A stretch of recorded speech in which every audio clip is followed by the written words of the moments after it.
It was a little bit overwhelming, to be true. Huge core, so much going on.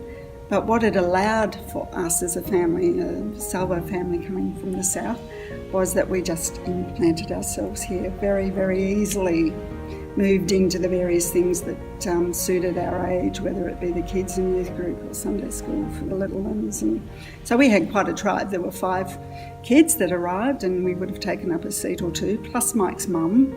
So it was quite and she was, homely was great for her. And so we did really very well. We just picked up where we left off in Melbourne because that's the style of core that it was. It all worked very easily for us. We integrated, I think, very well, very quickly, and as a core, very welcoming to us as a family. So you really did have to get here early to get a seat, and in our case, we needed a couple of seats, so that was a bit of a surprise.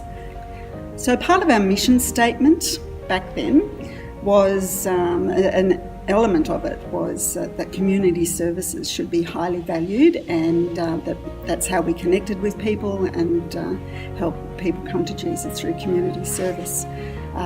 Gradually things were being brought in on that sphere. That was always, we'd had the welfare centre, but that was really for those working just in the welfare centre. So as a core, gradually things like Fresh Start came along, and then English conversation groups came along. Fresh Start was a real highlight of that period. It was challenging. It challenged us as a core because we're actually working with people who were going through the trauma of separation and divorce, not a path that churches were comfortable with back then. And I think we really helped pave the way with this program that came to us from America, and we were given the challenge at the core here of actually running it. I wasn't involved in the first one, but thereafter, once I came on board as the Extended Ministries Coordinator, I was highly involved with Diane Davies, and I think, had a wonderful ministry. The Lord blessed that ministry with people who were really hurting, and as a core, wonderful support with catering, hospitality, all of that. It was very welcoming. In fact, in the culling of files over recent days, reading through a lot of the evaluations of our seminars just reminded me again of the God used them, the impact of them. So when I started in 1993, we'd had Fresh Start only the once, perhaps twice. And we had also conversation groups had been going for about 6 months, and just the first, and as we went each week, we got a topic together each week, and John Drew really drove that, and all credit to him.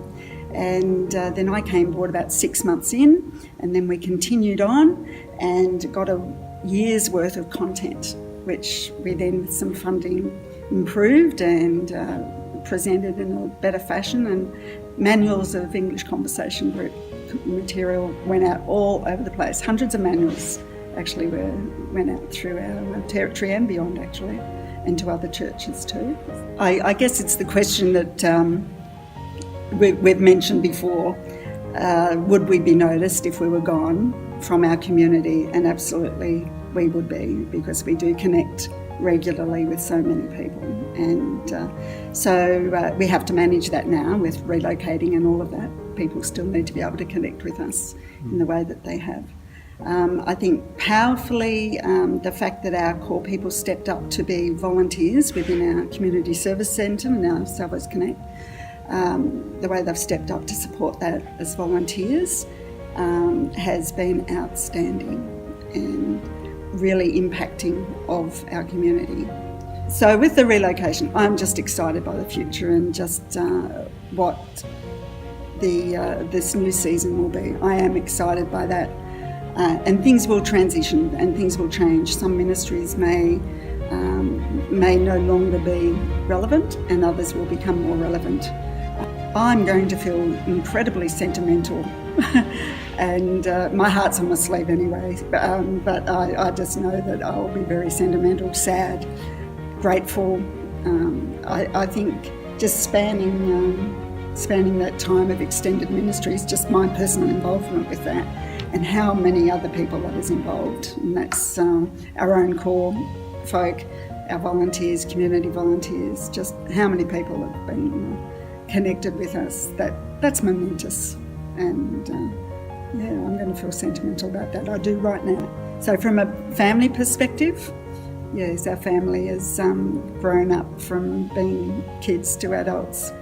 And so within this place we have had the weddings and the dedications of grandchildren, and more recently Mike's funeral, his celebration of his life. So there's a lot of personal connection that way.